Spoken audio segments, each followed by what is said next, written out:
X plus one divided x সমান সমান 5 হলে x divided x square plus x plus 1 এর মান কত?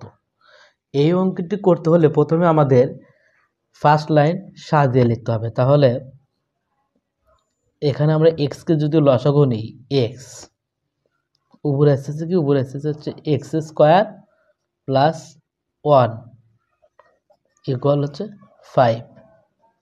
এবার এক্স স্কোয়ার প্লাস 1 এক্সকে এই সাইডে পার করে দিলে হবে হচ্ছে 5x।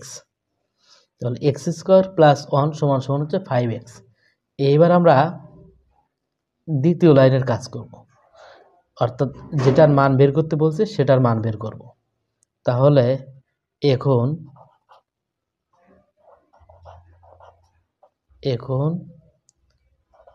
X x square plus x plus 1, এবার এক্স ডিভাইডেড এক্স স্কোয়ার 1টা আমরা আগে লিখব প্লাস এক্স। 1 আগে লেখার কারণ হচ্ছে x x square plus 1 x square plus 1 সমান সমান কত ছিল? 5। তাহলে এতটুকুর পরিবর্তে আমরা এখানে লিখব হচ্ছে 5x, কেননা এক্স স্কোয়ার প্লাস 1 সমান সমান ছিল হচ্ছে 5x, যার জন্য আমরা এক্স স্কোয়ার প্লাস 1 এর পরিবর্তে লিখব হচ্ছে 5x, আর এখানে ছিল হচ্ছে x।